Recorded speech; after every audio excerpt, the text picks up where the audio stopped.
the Appian Way, one of the roads that took thousands of Romans in and out of their capital city every day.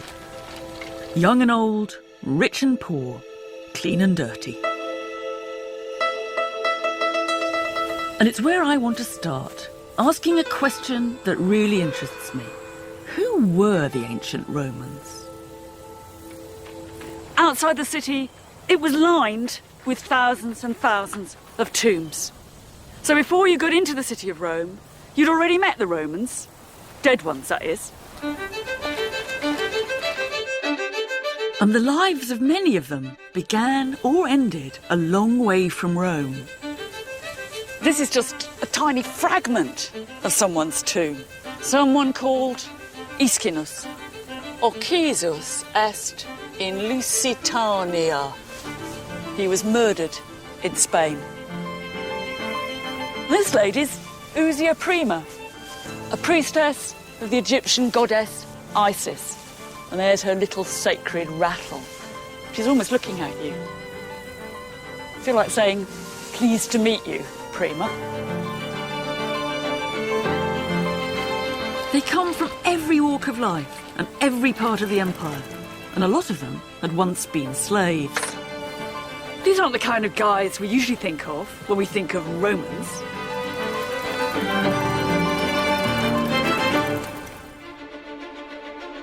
These Romans all lived at the centre of a vast empire that stretched from Spain to Syria and which dominated the Western world for over 700 years. Like it or not, ancient Rome is still all around us, in our roads, laws, and architecture. We keep on recreating it in film and fiction, and every year thousands of us trek here to see its monuments up close, and to imagine the emperors and the armies, the gladiators, and let's be honest, the gore. But hidden all over the modern city, in its walls, behind the facades, even under its streets, is something much harder to find, but just as captivating. The forgotten voices of the ordinary people. They're still there, if you know where to look. Calidius Eroticus means Mr. Hot Sex. This is a Roman ménage à trois. This wasn't just a mugging, this was mass murder. The Romans didn't just carve their names and dates on their tombstones. Keen never to be forgotten, they left their thoughts, their achievements, even entire life stories chiselled into stone. It's a unique record of real Roman lives.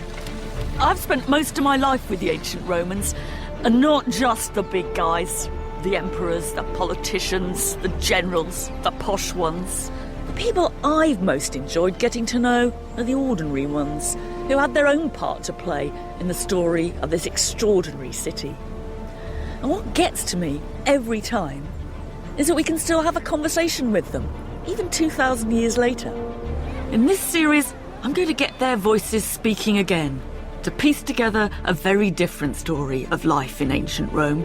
I'll step behind the doors of their homes to meet flesh and blood Roman families, whose lives and possessions can reflect our own in surprising ways. This is something a bit special. She's not just Barbie, she's Empress Barbie. I'll go down into the streets where the dirt, crime, sex and humour in everyday Roman life shows us what it was like to live in an ancient city of 1 million people. Baths, wine and sex, he said, ruin your body. True. But they're what makes life really worth living. But I'll start by telling the real story of Imperial Rome, looking beyond the violence and spectacle to find a global city which reached for talent and treasure from the far ends of the earth. A place where everything and everyone was from somewhere else. These are the Romans I'm interested in. Welcome to my Rome.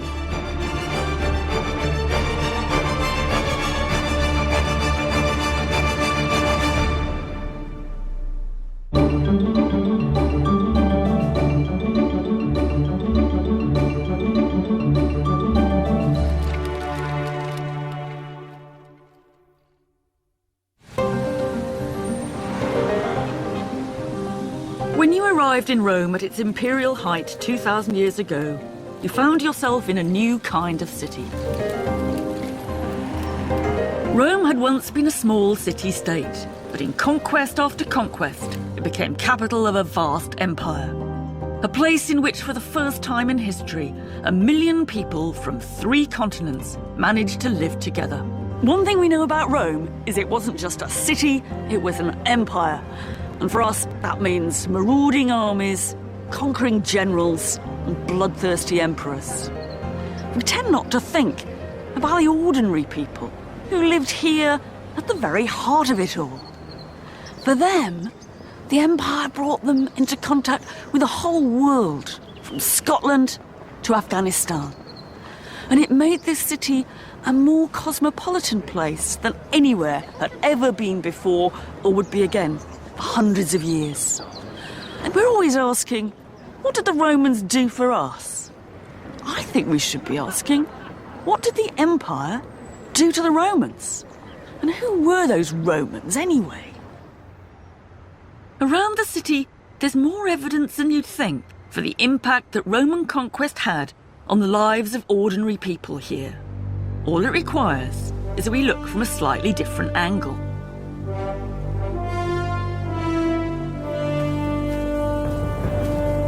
One of the most famous monuments in the Forum celebrates the moment when one conquering army came home.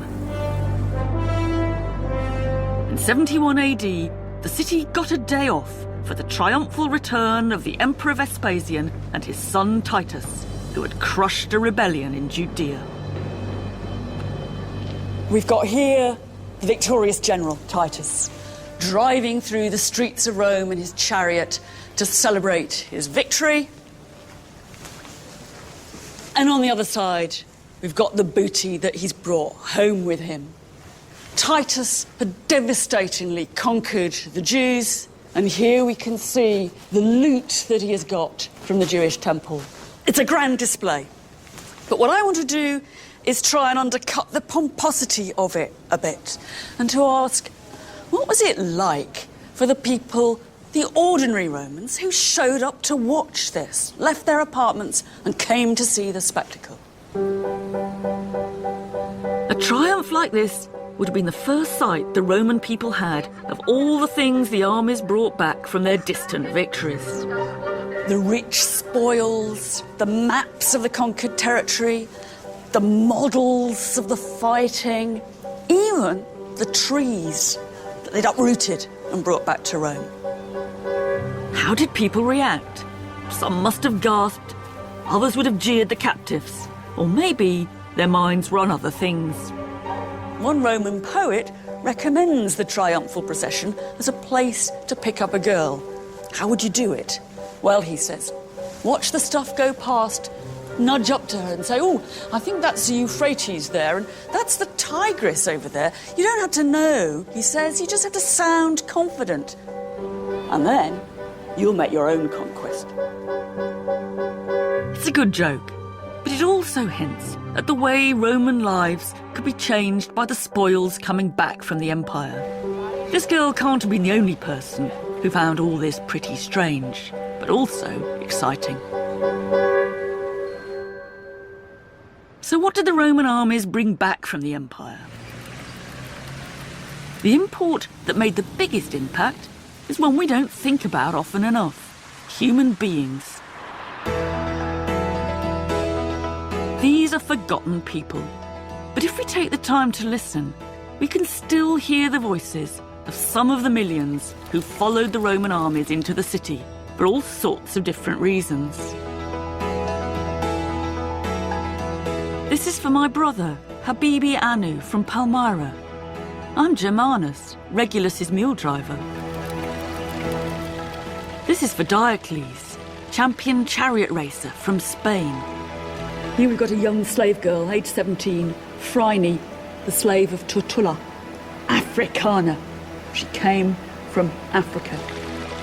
This one is put up by a soldier for his wife Carnuntilla, born near Vienna in ancient Pannonia.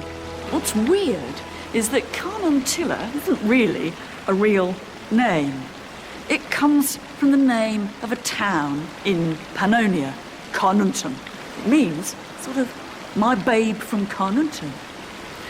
So my guess is, he perhaps bought this girl as a slave. He freed her.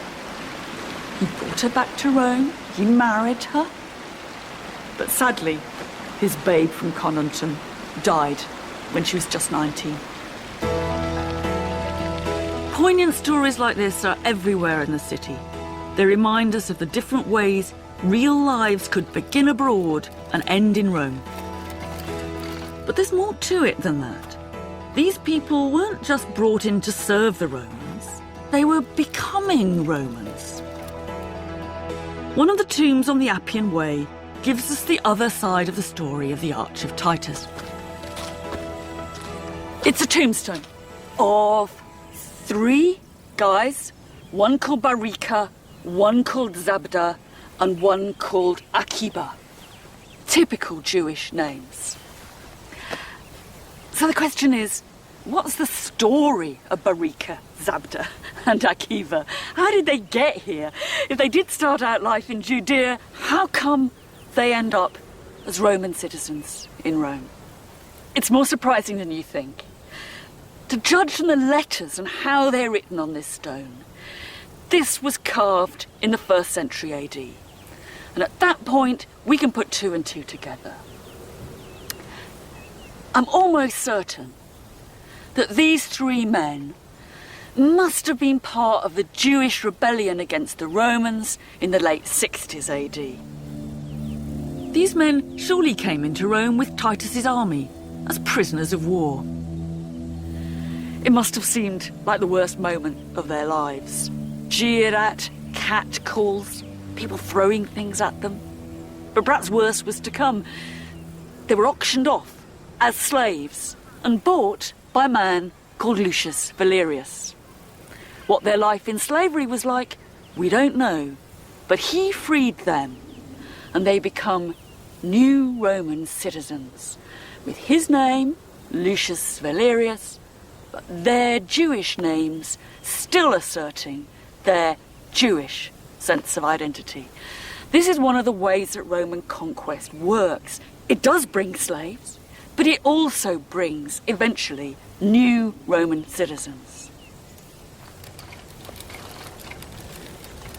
It's a fairy tale happy ending and a classic Roman story. When guys like this were freed, they didn't just go back to their old lives in Judea, they stayed in their new home, and what's more, they became Romans, with all the rights and privileges which came with full Roman citizenship. But what kept them in Rome? How many of them were there? And where did all these new Romans live? To try and make sense of it all, I went to meet a colleague in Trastevere, which literally means across the Tiber from the ancient city centre. It's got a reputation as a bit of an immigrant area in Rome even now. This area, Trastevere, across the Tiber, was the fringe of the ancient city of Rome, and this is where we have the biggest evidence for immigrant communities, Jews, the Syrians. I guess if you said to an ancient Roman, where's the biggest immigrant area of the ancient city of Rome, they'd have said...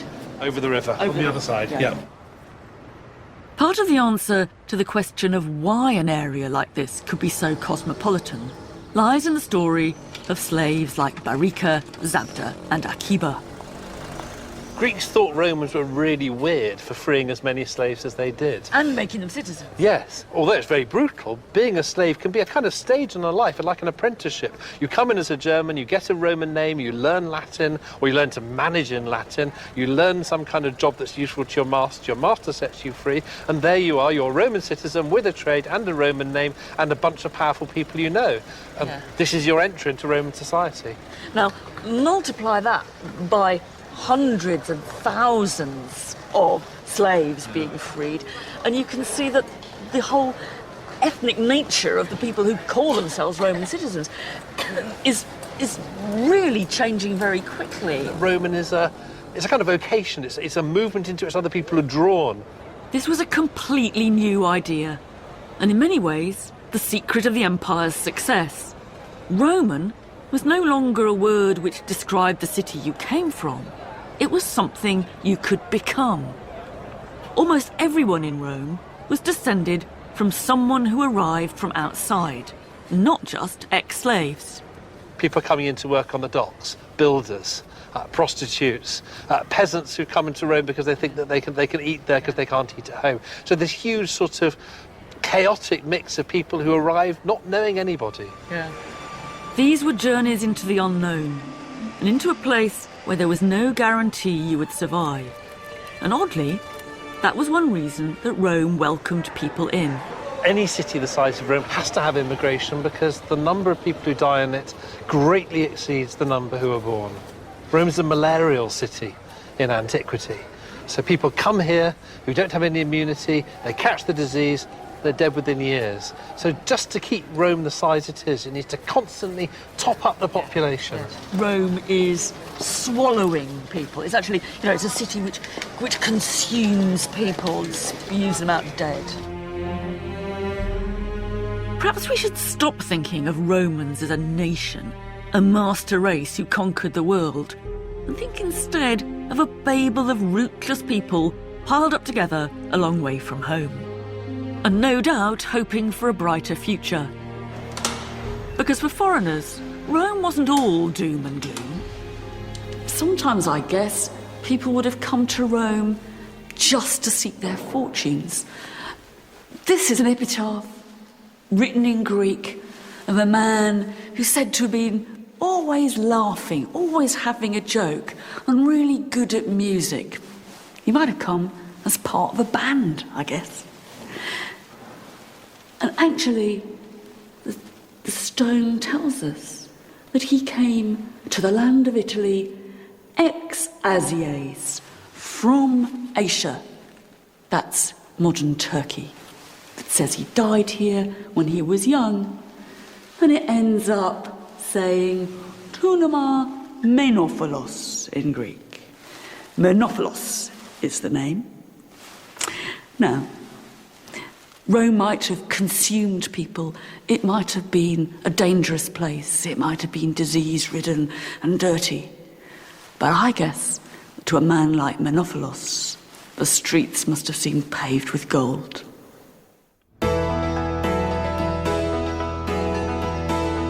And not all immigrants in Rome were at the bottom of the heap.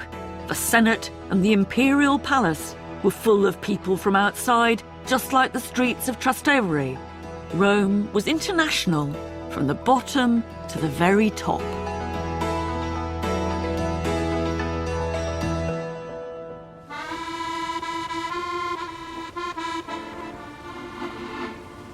Increasingly, this city belonged to the likes of Menophilos.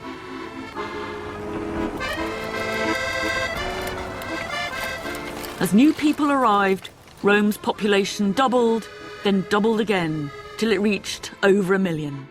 There was nowhere in Europe bigger until Victorian London.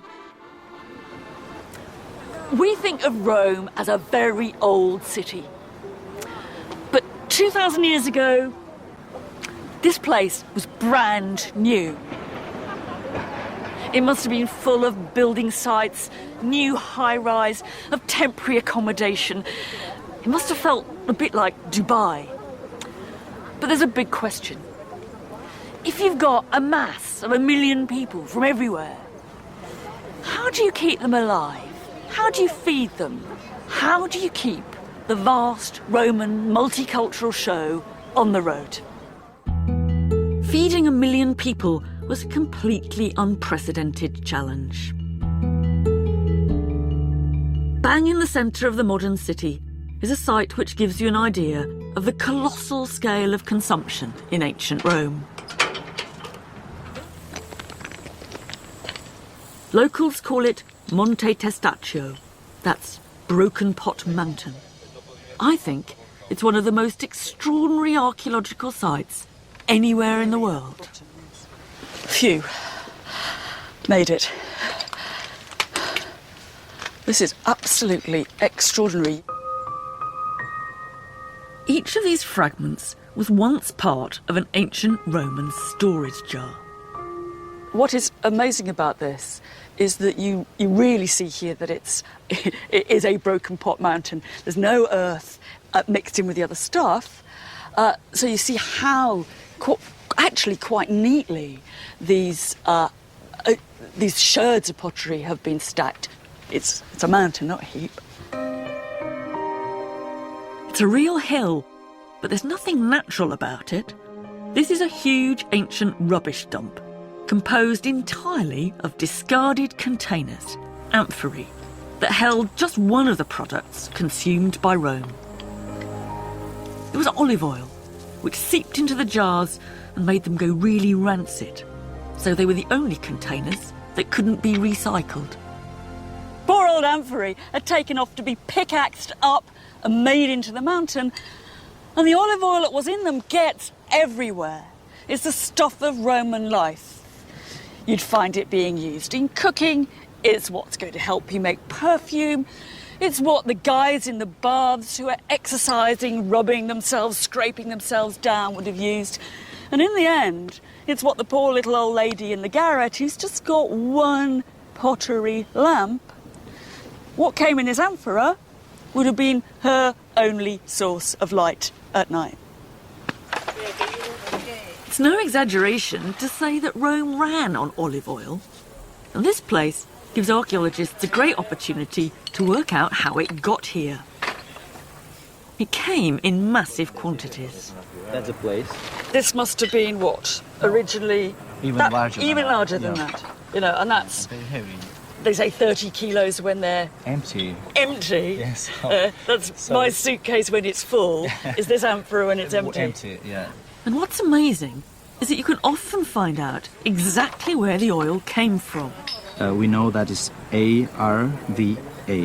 It's Arva is a town called this way in the shores of the Guadalquivir. So that's linking that Dutch precise chart to a site in the southern Spain. So Roman town, southern Spain. The guy who's making this amphora is stamping it with his town's name, saying, this is a product of Arva. Yeah. According to these trademarks, almost all the oil in this mountain was coming from Spain and a bit from North Africa. Today, Italy is famous for its olive oil, but in ancient times, they were importing most of it from somewhere else. The fascinating thing about this mountain is the way that you can start to piece together little life stories of these pots and their contents. It gets down to the coast in Spain, gets loaded onto boats. If it's lucky, it makes it, but there's lots of shipwrecks in the ancient Mediterranean. It arrives at the coast, it's humped off the boat, it's put into barges, it's brought up the Tiber to the city of Rome itself, humped off the boat again, put into warehouses, decanted into small containers. The amphorae end up here. It might not look it at first sight, but in fact it's one of the most impressive monuments to the idea of Rome as an imperialist consumer city, bringing in the foodstuff she needs from all around the Mediterranean. It wasn't just olive oil. A short trip down the River Tiber is the seaport Ostia.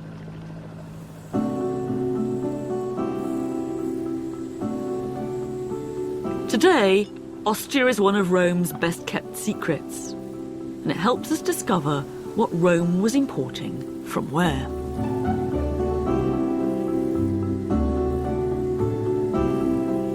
Martin Millett has been excavating near here, and together we went to explore an intriguing piazza next to the theatre, which we call the Square of the Corporation. OK, Martin, this is where I get to do the housework. Now live this down. If you sweep away the pine needles, there are mosaics all around here, advertising companies importing goods from abroad. Torres. Rope Makers. This is the organisation of fur traders. The Naviculariorum Lignariorum. That's the wood traders. So what we've got so far is... Rope, pelts and wood. There are at least 50 of these mosaics. Most of them give us a place as well as a product. They add up to one conclusion. Rome was being supplied from all corners of the Mediterranean. Italy's not big enough to support the city of Rome. It is a city that's drawing in resources from everywhere. This was a new moment in Western history. Rome had become what we now call a consumer city on a vast scale. These aren't luxury products, they're basic commodities. Wood, leather, oil, wine, and most important by far, grain. People talk about Rome being a consumer city with a population of about 1 million, and that implies 150,000 metric tons of grain a year. Now, I don't know how big those ships are, but you need a lot of ships like that to bring in 150,000 metric tons of grain. As the city grew, farms in Sicily, Libya, and then Egypt were given over to producing wheat for the people of Rome. When the grain ships arrived in Italy, the word would pass round Rome. The food had arrived. This was one thing the empire did for Rome. It kept them alive.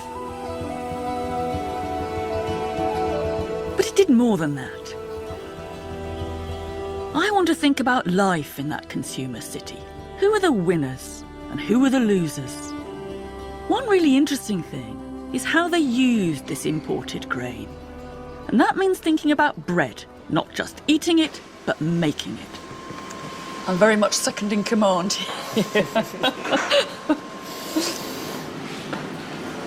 Wait, question. Okay, so I'm now being trusted with the action. 200,000 Roman citizens living in the city of Rome got each month what was called a corn dole, a free ration of corn. That means about 35 to 40 kilos of corn, which was enough to make bread for a month for about 2 people. This was an extraordinary privilege for citizens in Rome. 200,000 of them received free rations from the state. But how did it work? Many of them lived in one-room apartments with no kitchens, so they relied on the baker to turn their 40 kilos into something they could eat. You gonna try it? Yeah. Proviamo. Good. Not bad for a first attempt. It's not bad. And also, it's wonderful people's food. This is tearing and sharing bread. You don't even have to own a bread knife to be able to tuck into this. Good. For poor Romans, this was the staple food that kept them alive, but they didn't distribute it in the way we would expect. You've got to put out of your mind, I think, this was some kind of proto-welfare state. Sure, some of the poor would have benefited from the grain, but charity wasn't what was uppermost in the emperor's mind when he put all that time and money into distributing this grain. What he was concerned about was the idea that a hungry populace was a dissatisfied populace, and a dissatisfied populace was a dangerous one. Also the fact that the distributions didn't go to the poorest in Rome. They went only to Roman citizens themselves. You had to be a citizen in order to get this grain. And that made it a really important perk of being a full Roman. In a way, what this tells us is that being a full citizen of Rome was a privileged status to which outsiders could aspire. And perks like the grain handout help you understand why people wanted to be Roman. But it also shows us that all these things, the empire, the imports, the new citizens, were all part of a cycle. The bigger Rome got, and the more it consumed, the bigger the empire had to be to support it. So how did Rome's massive consumption change life in the city? Well, for one thing, this was one of the best times in history to be a baker. And it's a baker who left one of the strangest monuments in Rome, now hidden beneath one of the main city gates. It's the tomb monument of a man called Marcus Vigilius Eurysakes. He's almost certainly an ex-slave, and he was a baker and a contractor. He must have made a whole pile of money in that job, otherwise he wouldn't be able to afford a tomb like this.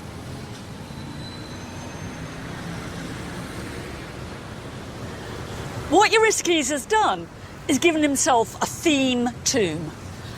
At the very top, all around the monument, there were scenes from the life of the bakery. There's the kneading, putting the bread in the oven, weighing the stuff out. And even these rather strange circles and columns underneath would be instantly recognisable to a Roman as bakery equipment. The circles are almost certainly the kneading machines, and the columns are the bins in which the dough is kneaded. What this says in Latin is, this is the tomb of Eurystheus, the baker and contractor. Apparet. It's obvious. Or what I think we'd say, this is the monument of the baker. Get it? And I really like the way that get it still speaks to us 2,000 years later. Have we got that this is the tomb of the baker? Yeah. Eurystheus could joke because things had gone pretty well for him. His name sounds Greek, so most likely he came from abroad, but he ended up as one of a new class of people getting rich on the proceeds of empire. I've got a tremendous soft spot for Eurystheus, but I doubt that all Romans would have felt that way. My guess is that if some old money, old-fashioned Roman walked past this tomb, he'd have thought it was all a bit tacky. A bit like I might feel if some Premier League football player designed his own tomb in the shape of a giant football boot. What Eurystheus' joke reminds us is that the empire had a direct effect on how people in Rome made their living. It was becoming a city of urban professionals.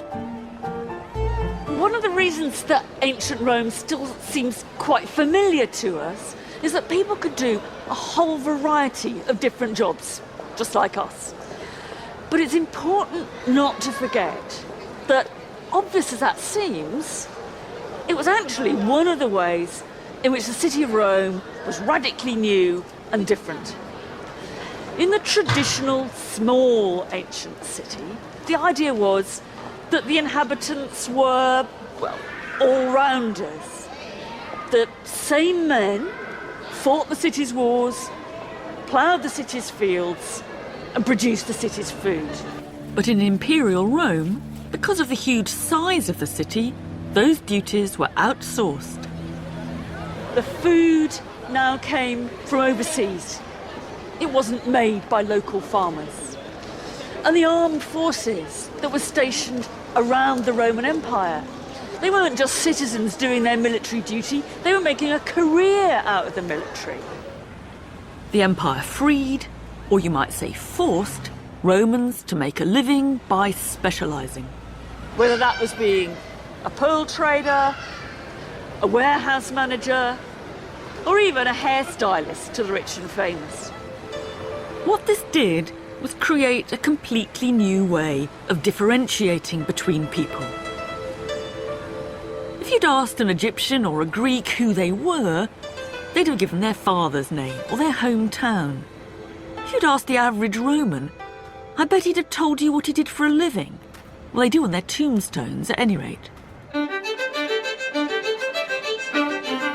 These guys are working in the Piperataria. That's the pepper market.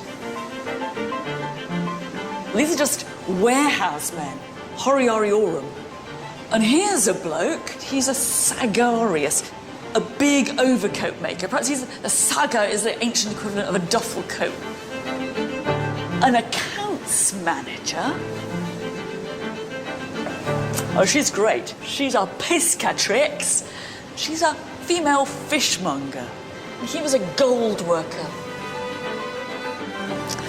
And here is an urn, an ash urn, for a lady called Celia Epire.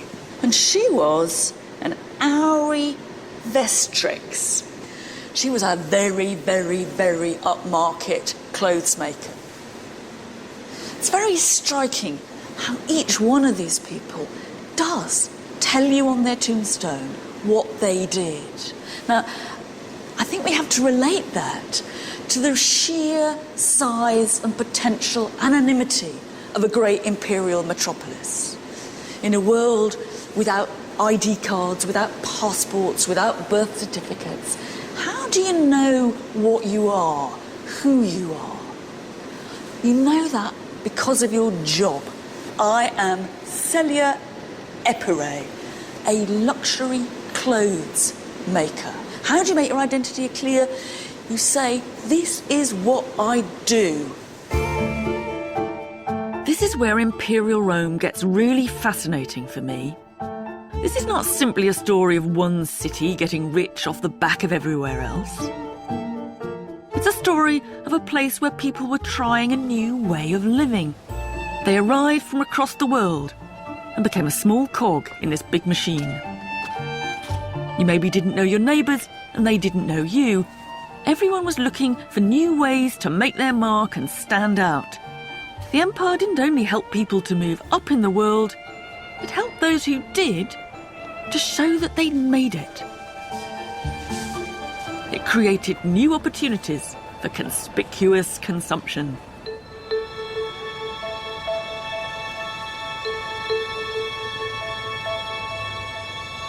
The empire gave most people in Western Europe their first experience of pepper, lemons and cherries. One po-faced Roman complained that cooking had gone from a mere function to a high art. The empire transformed the sensory experience of the city. There were new smells, new tastes, new colours. And nowhere is this clearer than in the elaborate paintings many better-off Romans put on their walls.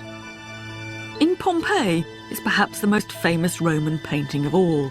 Pretty strange scene, phallus appearing, and some female suckling a goat.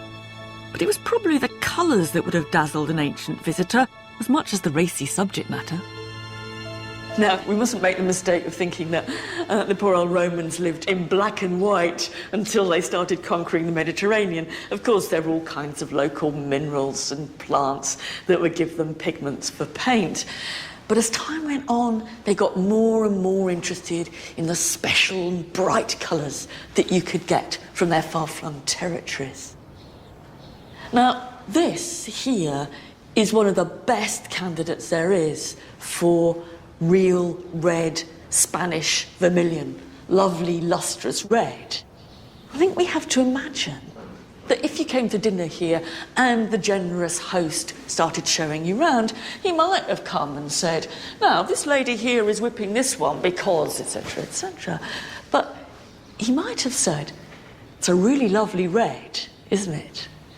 Actually, it's Spanish vermilion, specially imported all the way from Spain. I paid for it as an extra myself. We live in a world of cheap, bright synthetic colours, but the Romans didn't.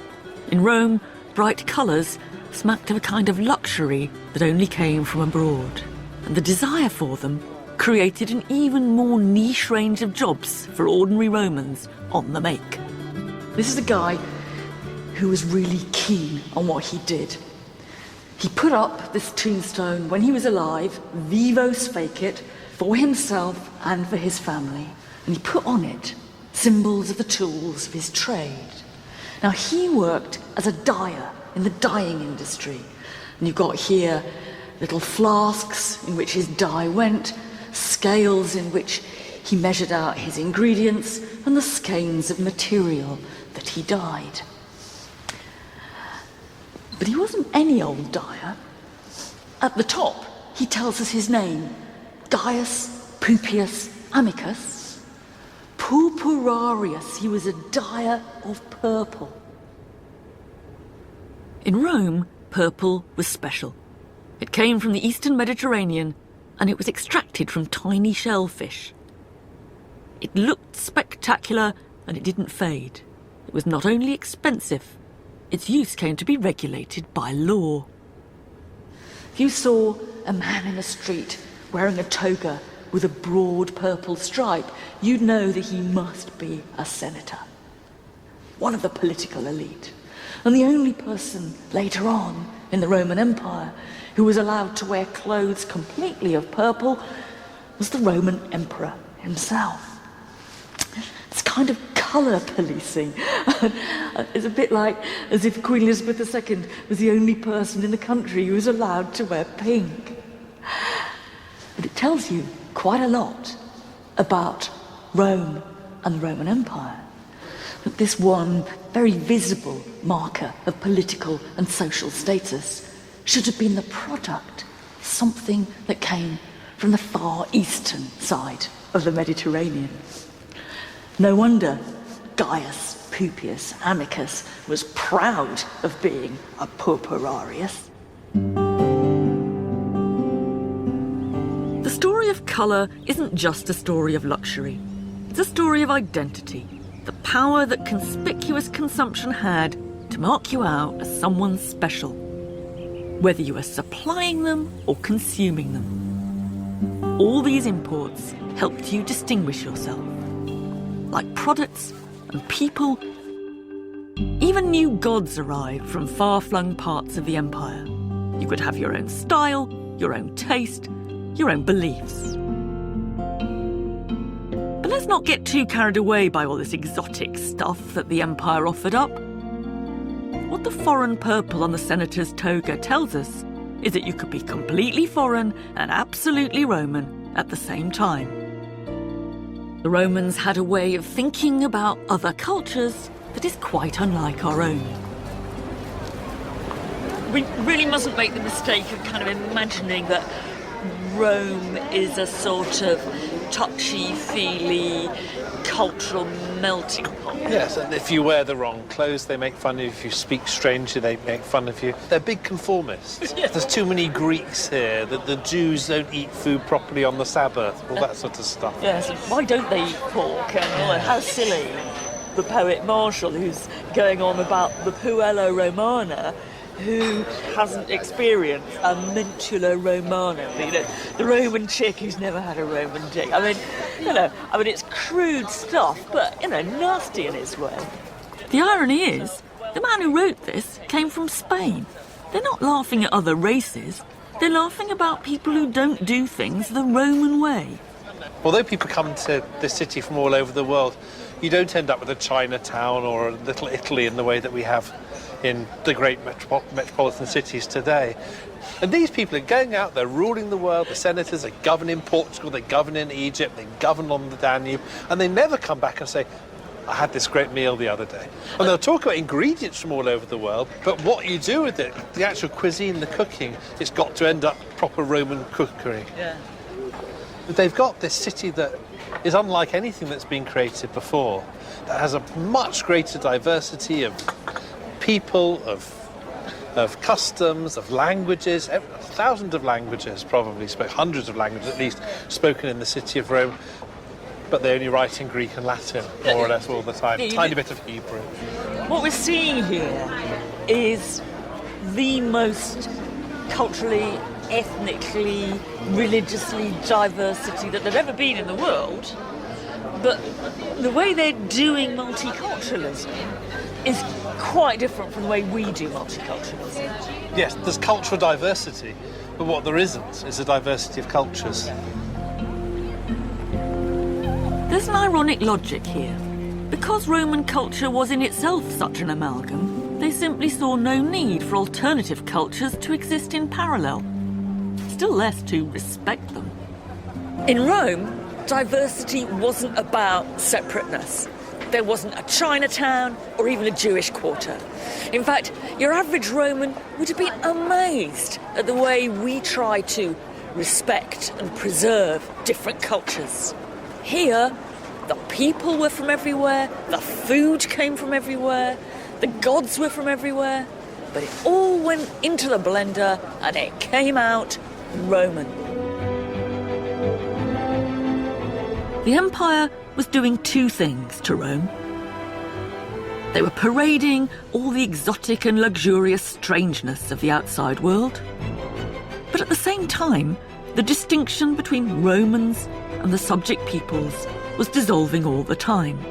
Eventually, every free adult male in the empire could call himself a Roman citizen. For me, there's one place which captures the contradictions of imperial Rome.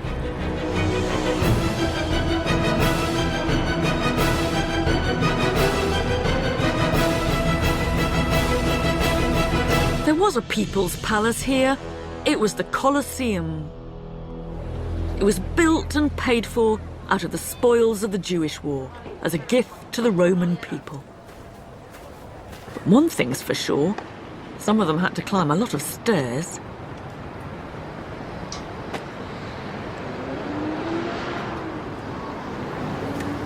I'm in the only part of the Colosseum that I'd be allowed to go to.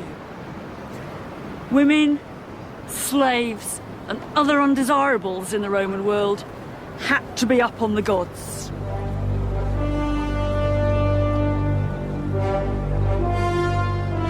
So what does it look like from the undesirables' point of view?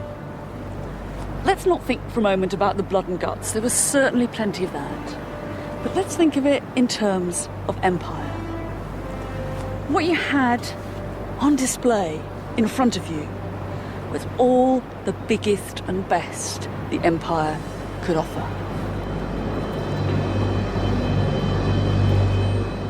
People often compare this to a football match, but if so, this is not just a Premier League, this is the World Cup. Fantastic combat, weird, exotic creatures, animals you could only have dreamt of. When this place opened, they even had a rhinoceros running wild down there.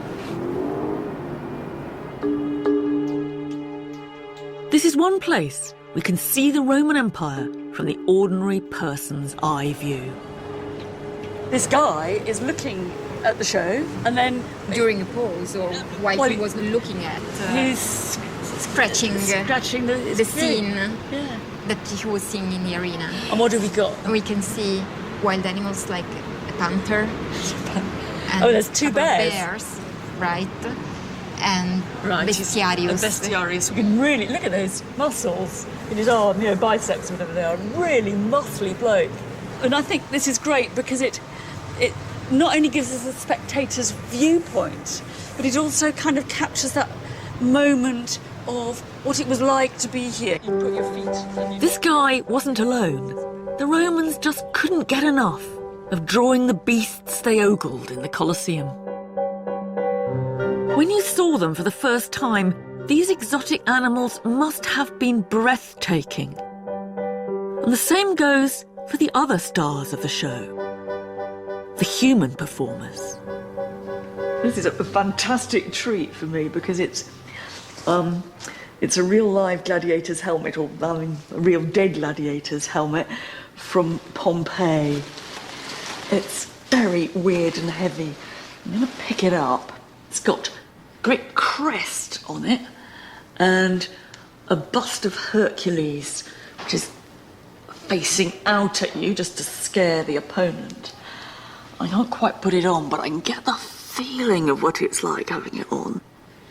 But what it makes you see is it's jolly heavy, and you get a very, very difficult view from inside because everything's kind of shaded off both by the peak and by the protective grille. I mean, I don't quite see it. I didn't know where the blasted enemy was, honestly. The other thing about it is it looks to us fantastically weird. And I think it would have looked like that to the Romans too. The point about these gladiators is that they're not dressed in standard Roman army issue. They're not the kind of fighters you'd see if you went to fight the barbarians. These are mad, weird, exotic, foreign costumes. They're meant to exude the mysterious outside world and all the violence that there might be in it. And in a way, I think, what we're seeing here is it's sort of a fancy dress.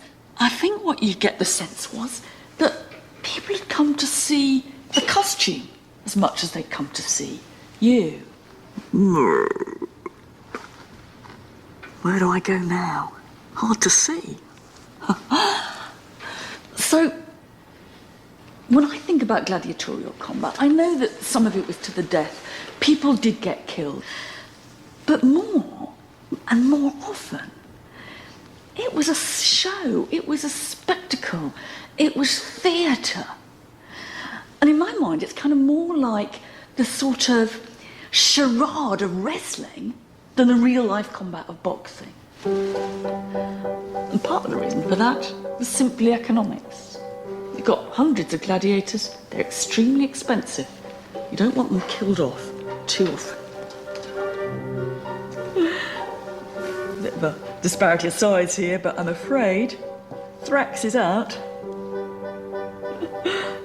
Whoops. We have a victorious Murmillo. Congratulations. To the Romans, gladiators represented a violent fantasy of the outside world, fighting in their midst. But there's a fascinating irony in the real origins of the men behind the masks. I've got a wonderful drawing, an old drawing here. The original stone has long ago been lost, but it's a tombstone of a man called Marcus Antonius Exochus, who tells us he came from Alexandria to fight in some gladiatorial games put on by the Emperor Trajan. And here's another text of a tombstone put up by a man called Fuscinus, who was a provocator. That's another sort of gladiator. There's tombstones in Greek, and he tells us that he was an Egyptian. These gladiators came from the same wildly different backgrounds as everyone else in Rome. But their real stories were much more mundane than the exotic roles they were forced to play in the arena. It reveals the kind of smoke and mirrors aspect of all this. Because underneath all that, some gladiators were pretty domestic. Or they certainly ended up so.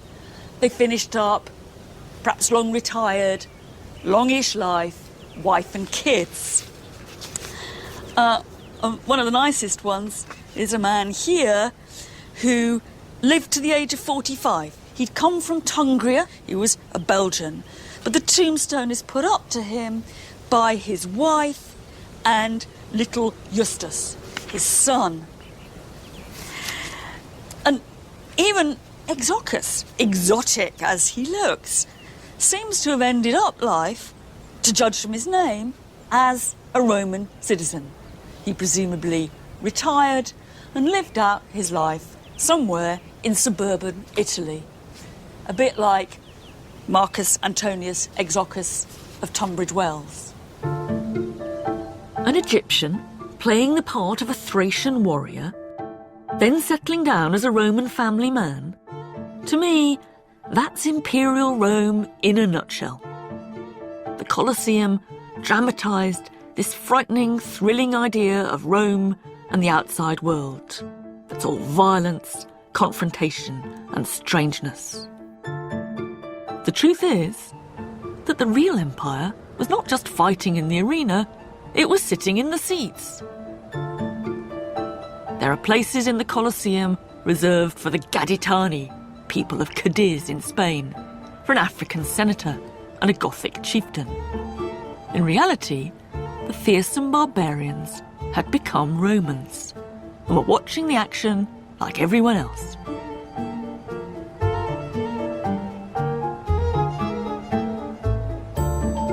So what's the Colosseum doing then? At one level, it's showing the people of the city what they get from empire. But in a deeper sense, it's showing them that they fit in. If the people who are killing each other in the arena were stereotypical foreigners, then by implication, if you were watching them, you were a Roman.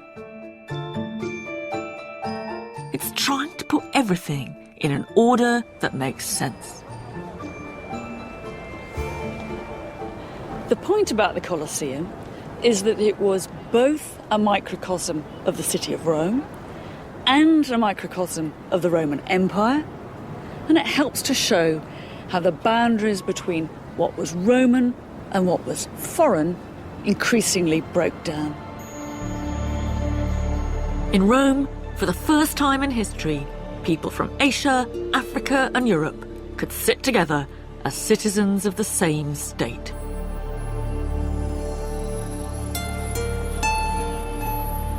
Rome was the first global city, and it contained in it all the contradictions that global cities have had ever since. It was diverse, but it wasn't tolerant. Foreign enemies were crucified, enslaved, and forced to fight in the arena. But equally, foreigners could rise to be emperor. The point is, the distinction the empire made was not between Romans and foreigners, but between those who resisted and those who joined in. The key question in our story is, what was it like to live in the world's first city where almost everyone came from somewhere else? There must have been plenty of people who felt very far from home, rootless.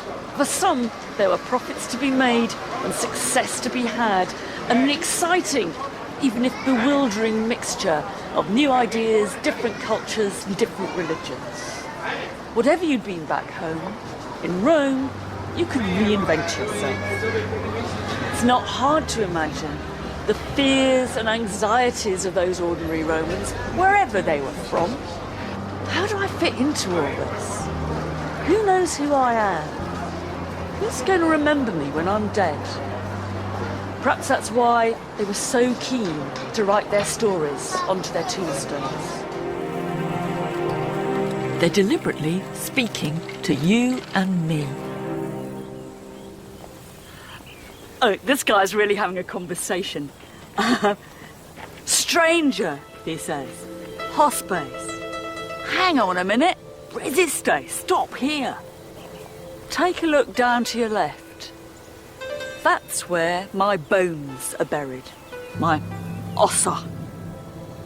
I was a good man. I was a kind man. Misericordis. And I was a lover of the poor, amantis pauperis. Please, traveller, please, Viator, I beg you, don't mess with my tomb. And the name of the guy is Gaius Atilius Euhodos, the ex-slave of a man called Serenus. Euhodos sounds Greek to me, and he tells us what he did. He was a Margaritarius. He was a pearl seller. That's who's buried in this tomb. Traveller, he says, Viator, on your way now. Goodbye. Wale. Wale.